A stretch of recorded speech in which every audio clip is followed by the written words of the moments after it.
আমার রাধা মাধবের জন্য বাল্যভোগটা আজকে সাজিয়ে নিলাম।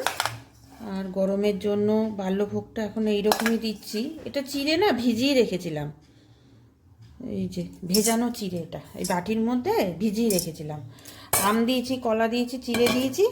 এইবার একটু টক দই দিয়ে দেবো, এটা দিয়ে বাল্যভোগ দেবো। আর এই টক দইটা কিন্তু ঘরে পাতা, এই যে ঘরে পেতেছি, ঘরে পাতা টক দই।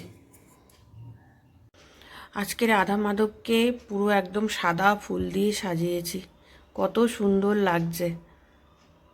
আর এই যে বাল্যভোগ দেওয়া হয়ে গেছে, ভগবানকে নিবেদন করেছি। আর এই যে আমাদের গোপু, এটা হচ্ছে আমার গোপাল মহারাজ। এর জন্যই আজকে আমার সব কিছু।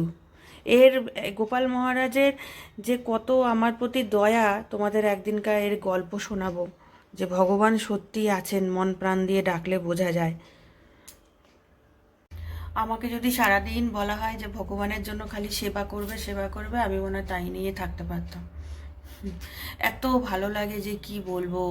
সকালবেলা ঘুম থেকে উঠে যখন ঠাকুরের সামনে আসি, মনটা যেন একটা আলাদা রকমের অনুভূতি হয়। সেটা মানে কাউকে না বলে বোঝানো যাবে না, এটা যার যার ভেতরের একটা ফিলিংস আর কি। তবে বুঝতে পারি কিছু তো একটা ক্ষমতা তার আছেই, মন প্রাণ দিয়ে ডাকলে বোঝা যায়।